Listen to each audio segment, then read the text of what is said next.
It's been rough. I spent the last 2 weeks battling what I can only describe as the UK's latest and nastiest strain of COVID, but somewhere between coughing fits and endless cups of tea, I decided to make the most of my misery by trying a new city builder.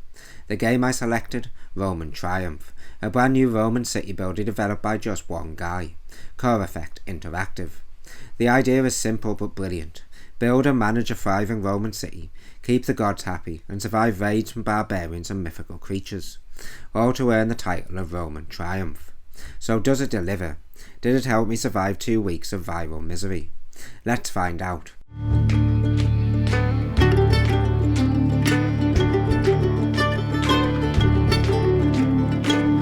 Alright, first up, let's talk about graphics and music.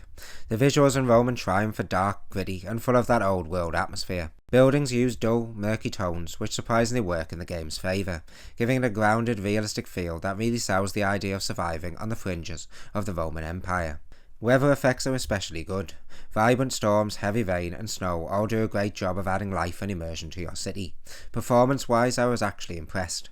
Even when my settlement got big, I had almost no lag. The only real problem I ran into was the occasional crash when starting a new settlement. It happened twice right in the beginning of the game. Annoying at least, but it didn't wipe out hours of progress. I can live with that.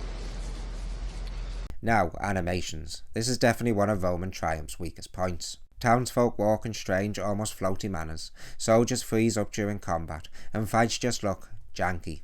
Workers at production buildings like farms, quarries and fishing huts barely animate, and some don't animate at all. Hunters, for example, just stroll through the forest with a sword and somehow gather meat. Oh, and then there's my personal favourite bug, the one where the workers' tools just start spinning around like they're possessed. A wheelbarrow, a fishing rod, doesn't matter, it's chaos. It's funny, but also a reminder that the game's animations need a lot more polish. From afar the cities look great, but up close they can lose a bit of their charm. As for the sound and music, it's fine, but nothing that really stands out. You've got tranquil music when building peacefully, and tense tracks when you're under attack. On the harder difficulties, the battle music even acts as your first warning that enemies are incoming.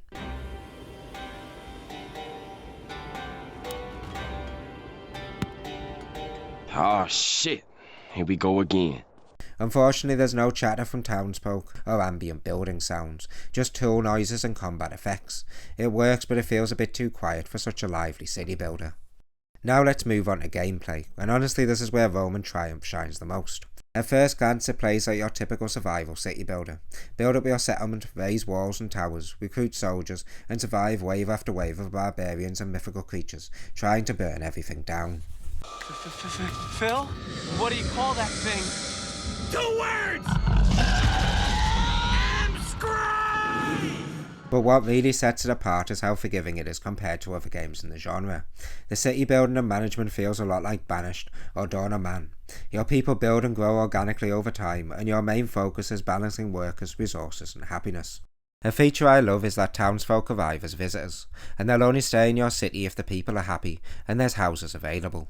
That means you control population growth, and you can prevent your town from overpopulating itself into starvation like in games like Banished. No more watching your beloved villagers breed themselves into extinction. Work management is smooth too. You can easily set worker limits, prioritise buildings and assign resources, all with minimum bugs and confusion. There's also a research system that lets you unlock new structures and upgrade by spending food, gold, or both. It's a good system that gives you a nice sense of progression, but the downside is that gold takes forever to accumulate, even on high taxes. Since buildings constantly consume gold, late game research can feel like a bit of a slog. Oh my god. I am never gonna financially recover from this. Combat meanwhile is forgiving but still fun. It starts simple, with barbarian raids, but later you'll be dealing with dragons, hydras and other mythological monsters. The game gives you plenty of time to prepare, and enemies rarely go all out to destroy you. They'll raid, burn a few buildings and retreat. It's disruptive but not devastating.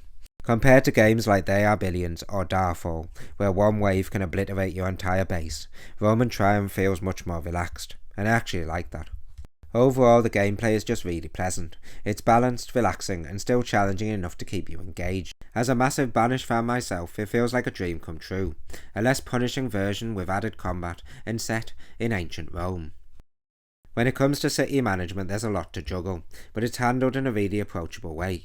You have to manage the gods, the happiness of your people, random events like plague and crime, and your city's overall expansion and economy. As you progress, you discover the gods Jupiter, Mars, Venus and Ceres.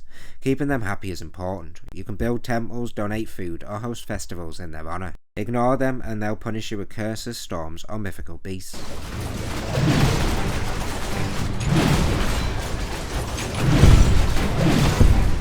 It's a really fun idea, but sadly, it's a bit too simplistic.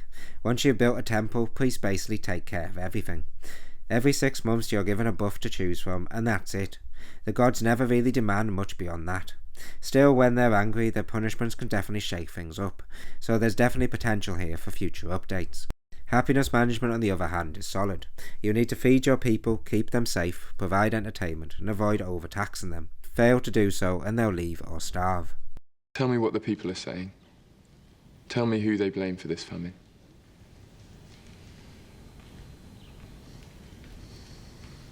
You, they say. You're the man in charge. Plagues and crime events are another interesting layer, though again, they're very simple. You'll get a pop-up, maybe a visual effect like fire or a disease icon, and that's about it. It's functional, but there's so much room for improvement.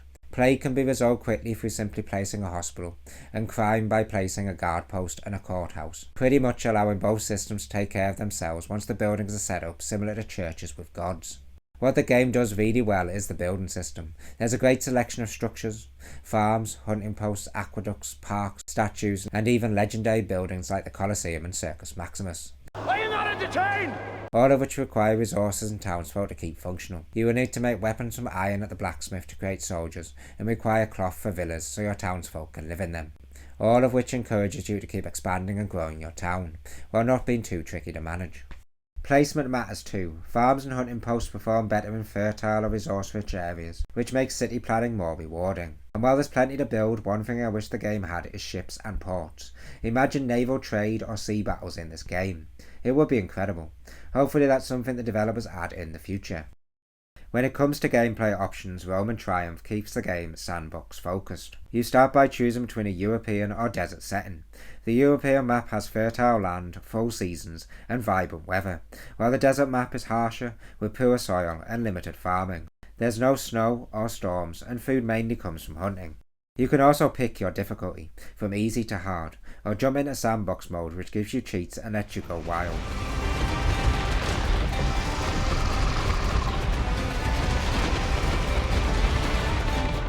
Personally, I recommend playing on hard. It makes your townsfolk fussier and raids more dangerous, forcing you to pay attention to happiness and production.